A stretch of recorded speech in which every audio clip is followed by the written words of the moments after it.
Yo, what is going on, my fellow weebs? Chrono here, and welcome back to the channel. So today we're going to go over my tips and tricks and recommended builds that you should use for the upcoming solo Ruin Angel fight that will be hitting the servers next week in NGS. But before we jump into that, if you're new here, as always, my name is Chrono. I primarily cover PSO2 content. Would much appreciate a subscribe as we work way towards that 10K mark, hopefully by the end of this year. Anyway, let's go ahead and jump into this.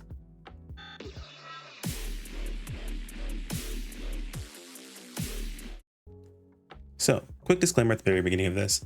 As always, this is simply information for you guys to utilize to your benefit. That way you can make an informed decision on how you want to tackle the content upcoming. By all means, take whatever you want to take into that fight. You're more than happy to. It's a solo challenge. You can take it on however you'd like to if you decide you want to go. And this is the time basically to decide your own challenge. If you decide you want to go in under geared, if you can still get past the BP gate, it's solo. That's totally fine. Do it. Enjoy your challenge. If you decide, hey, I don't even want to use a Mars, I just want to fight them straight up, because I know there are a lot of people that are like, man, I don't like that Mars is so, optimal. I want to just play the class that I'm playing. Then by all means, go for it. You are not forced into it. You absolutely do not have to. From what I understand, at the very least, if it works like the LTQ does, you can, decide if you want to jump into your Mars. Up to you. If you want to go ahead and utilize every tool you possibly can to blow up this target, then hey, that's totally fine too. Or maybe you like a combination of weapons that is completely different than what I'm going to recommend here.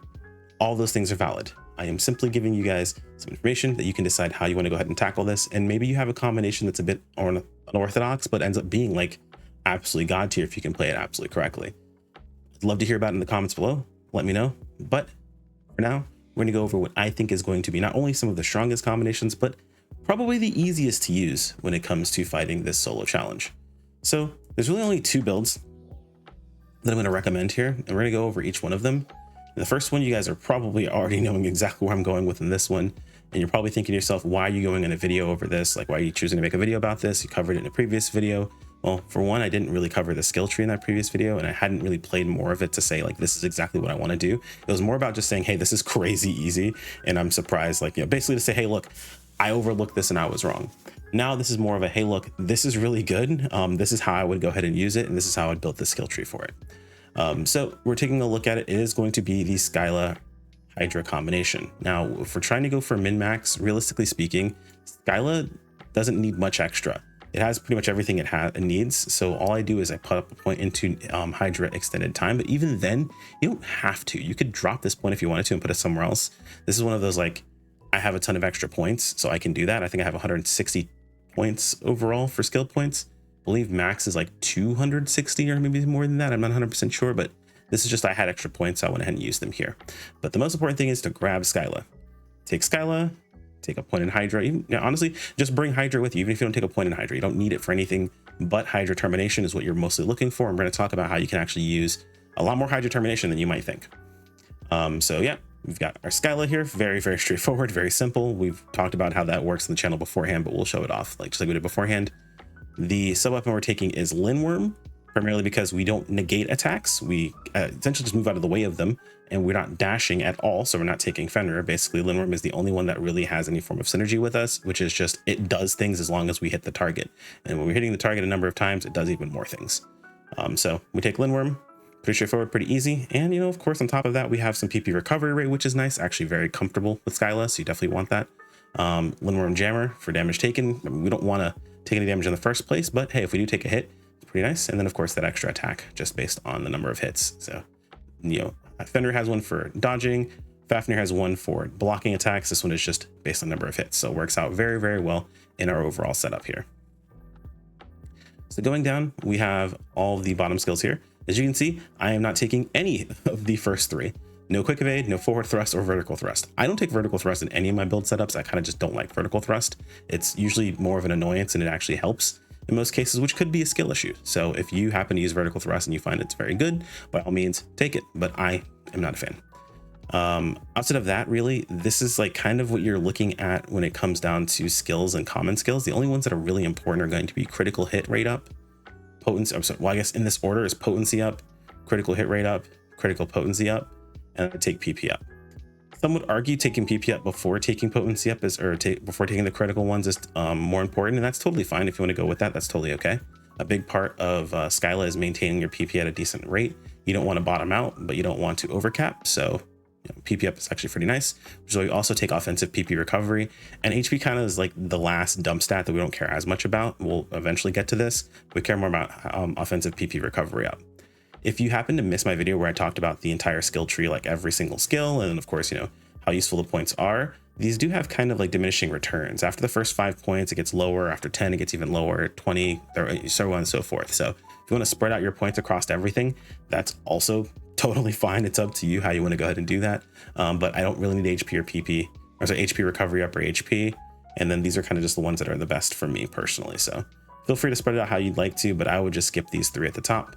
And that's pretty much it. So let's pop over to the training area and I can show you guys exactly how this plays. All right, here we are against our good friend, the Crag Bear. I'm just gonna pop into our Mars. And like I said, if you guys saw my previous video, you more or less know exactly how this works. We're not jumping, we're not dashing or anything along those lines. We just want to be within range of the Crag Bear. And then we're just going to go into our PA and then our 3 autos. Keeping our PP at a reasonable rate. We can kind of drain it a little bit, We want to keep going with this over and over and over again. And this is mostly the gameplay loop. You're just going to try to stay out of the way of attacks. You want to be close enough that, you're getting your extra attacks in, but not so far that you're not getting your damage in. And then we just go right into this. And that's it. This just loops. It repeats over and over and over again, actually. Really easy, very straightforward, very simple, and you'll find you end up dealing quite a bit of damage overall. Now there is one other thing you can do, and I'm going to show you guys what it's like here really quick, which you can actually do, and I'm going to use this guy as an example. So what you can do is I can get this and then go into my Hydra termination. As you can see, I have my buff from my Scylla Annihilation. I'm not taking any damage because I have the invulnerability from being 3 stacked. So you can, if you'd like, maybe you just happen to like the other ability more. It does do more damage. I'm not sure exactly how the numbers work out overall, because it's not really fully tested, but you are able to get more Hydra terminations in if you abuse the invulnerability of Scylla. Now, I did pick this up as a tip from my Twitch chat. Friend of the channel, I think Kuro mentioned it, if I remember correctly. I'll have to double check. I believe they're the one who mentioned it. You're able to basically get this free termination over and over again. Now, it's worth mentioning that if you're not using Scylla's ability, you're not getting your Scylla Annihilations back faster. So it is a little slower, but you are getting Hydra terminations consistently. So it's pretty solid. It allows you to get more damage in, but that assumes the boss stays in front of you. If you're having to hold this, then it's not going to do better for you. If the boss happens to move around a bit, but it kind of works out being better with your Hydra or your Scylla Annihilation, then it's better to do that. If it happens to stay in front of you quite a bit and you're not having to turn consistently, you can go with termination. Both of them are very slow. Both of them take a while to turn and move around. So it's up to you realistically. But I personally have had better experience using Scylla Annihilation over Hydra termination, just because Hydra termination requires you to turn. And if the boss goes all the way around behind you and he doesn't move back in front of you, that turn radius is pretty terrible. And you're going to be standing around for quite some time waiting for you to be able to do any damage to him.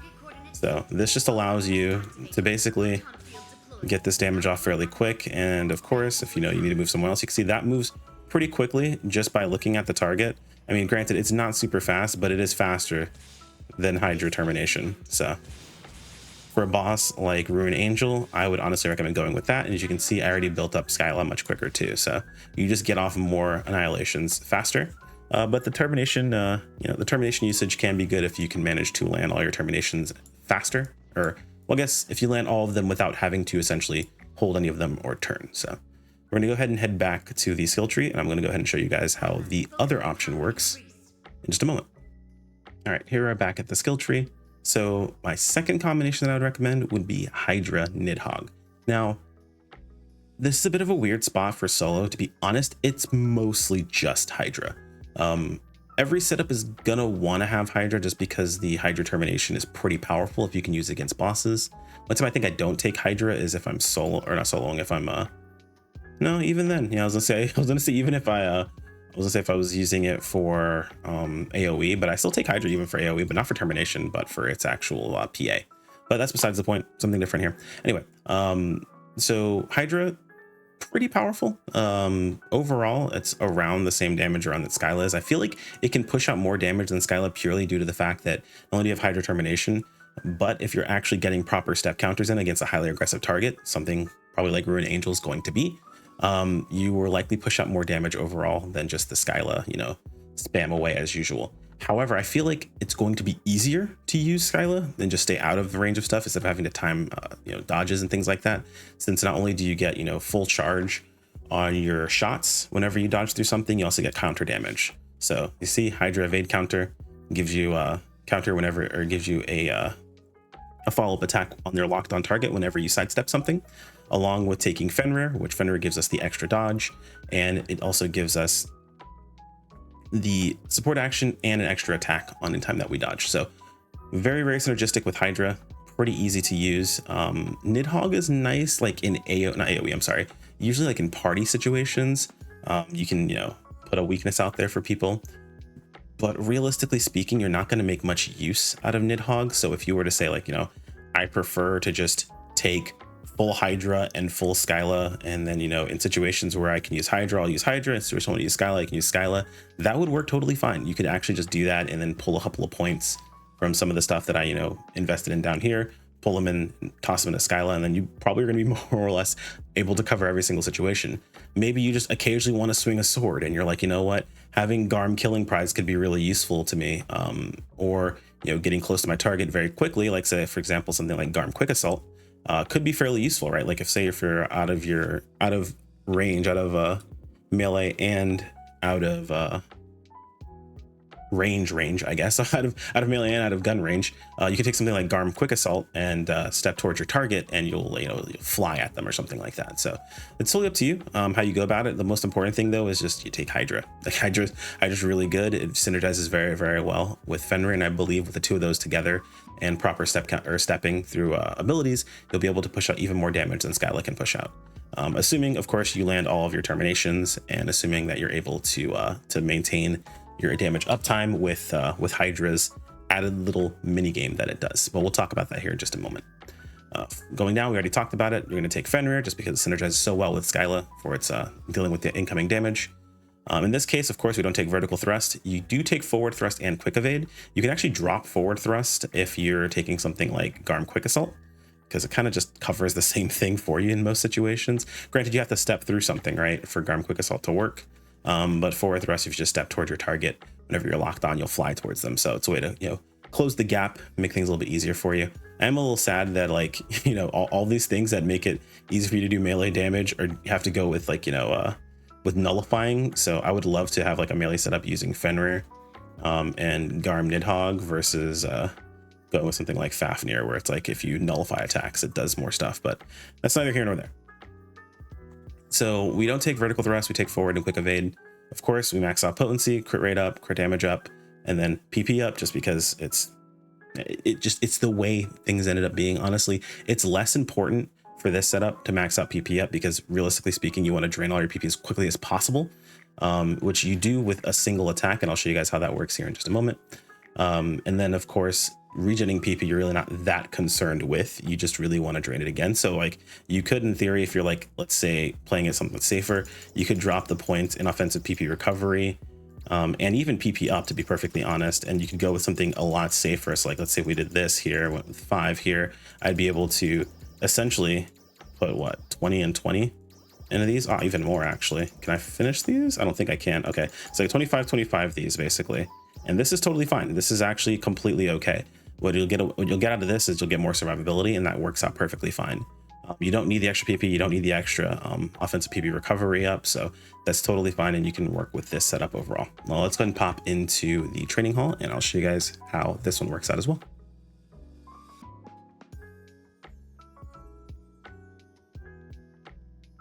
All right, so you guys wouldn't know, this job got cut out, but we're going to go over this here really quick. So the Hydra setup, not too difficult to play, but it does require basically a bit more effort overall on your end. Essentially what we're going to do is we're going to press and hold our PA button. It's going to drain all of our PP, and then we're going to normal attack once. It's going to shoot a laser.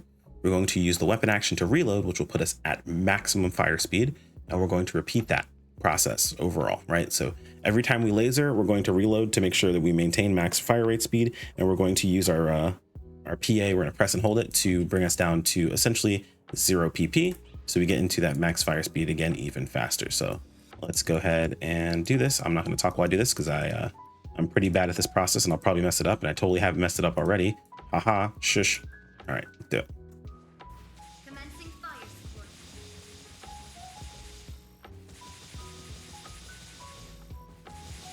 Hydra maximum firepower enabled.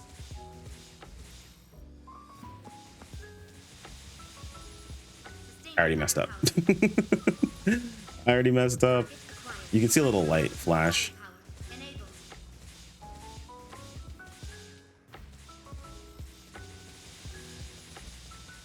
But you basically just kind of do this infinitely. And whenever the target's downed is when you hold your laser. Focusing firepower.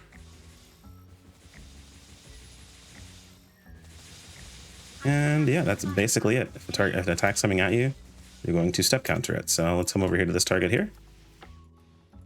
Attack evaded. You can see we get a follow-up shot. We're at max fire speed. Attack evaded. So if you're actually fighting your target, oh, actually, I just realized, step counter, you get a reload. Hydra maximum firepower enabled.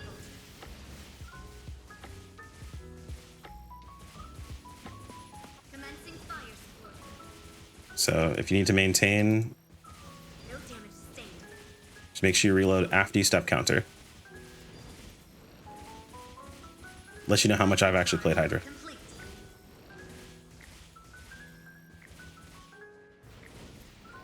Oh yeah, it's a little bit more effort on your part versus, you know, Scylla, but it also I feel like it's going to overall do more damage if you can get used to playing it. And as you can see, there was really no place for me to fit in anything else other than Hydra. It just has enough mechanics to do in the overall fight. And against something highly aggressive like Ruin Angel, you're just not gonna have time to throw anything else in there. And that's pretty much it. If there's anything else that I happen to miss about either of these two weapons, feel free to let me know in the comments below. Let me know what combination you guys are gonna be taking into the solo fight, what weapon type you like to use, what your skill tree is gonna be looking like in the comments below. I'd be more than happy to read about it. Curious to see if anyone's gonna be going with the Giga Chad Nidhoggr Garm combination. I really, really want to like that combo, and I really want it to be good, but it's not really all that great, to be perfectly honest. I wish it were better, but you know, here we are. Either way, like if you enjoyed the video, subscribe if you want to keep up with more, guys. Thanks again to the channel members. You guys are fantastic, and I appreciate every single one of you, and I will see you all in the next video. Take care, my friends. Peace out.